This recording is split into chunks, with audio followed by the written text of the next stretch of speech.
নমস্কার দর্শক, আমার চ্যানেলে আপনাদের সকলকে স্বাগত। আজ আমি আপনাদের একটা নতুন জিনিস রান্না করে দেখাবো। এটাকে বলে যুক্তি ফুল, অনেকে বলেন তিতকুমারী ফুল।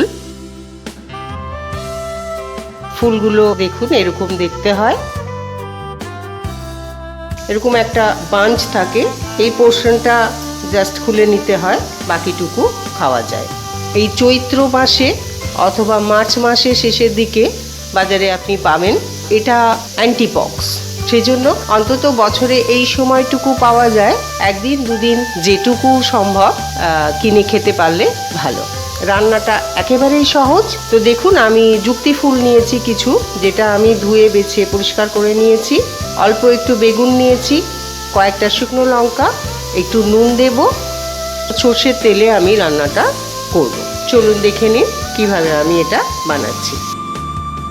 কড়াই আমি একটু সর্ষের তেল দিয়ে নিয়েছি, তেলটা গরমও হয়ে গেছে। প্রথমে বেগুনের টুকরোটা একটু ভেজে নেব। বেগুনটা ভাজা হয়ে গেছে, সামান্য একটু নুনের মধ্যে দিয়ে দিলাম। ভাজা বেগুনটা তুলে রেখে দেব।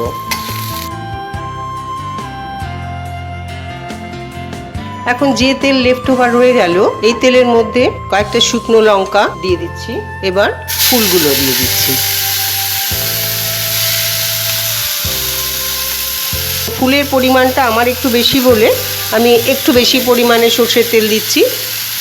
আপনি যতটুকু করবেন সেই আন্দাজে তেল দেবেন। এখন নুন ছাড়াই এটাকে আমি ভাজাভাজি করতে থাকবো যতক্ষণ না নরম হচ্ছে। একবার দেখে নেই, নরম হয়ে আসছে, একটা ভারী সুন্দর গন্ধ এর থেকে পাওয়া যাচ্ছে। এটা আর একটু ভাজা হবে।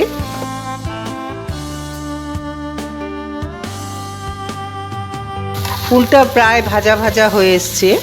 এখন অল্প পরিমাণে নুন দিয়ে দিচ্ছি।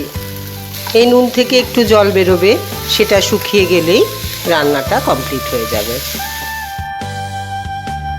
নুন দেওয়ার পর যে জলটুকু বেরিয়েছিল সেই জলটা শুকনো হয়ে গেছে, ফুলটা ভাজা কমপ্লিট হয়ে গেছে, টেক্সচারটাও বদলে গেছে।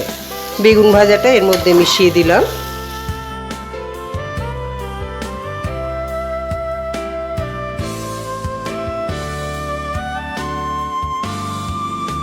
সো ভিউয়ার্স, রেডি হয়ে গেল যুক্তি ফুল ভাজা।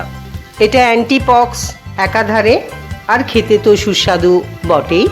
আপনারা রান্না করুন, খান, আর আমাকে জানান।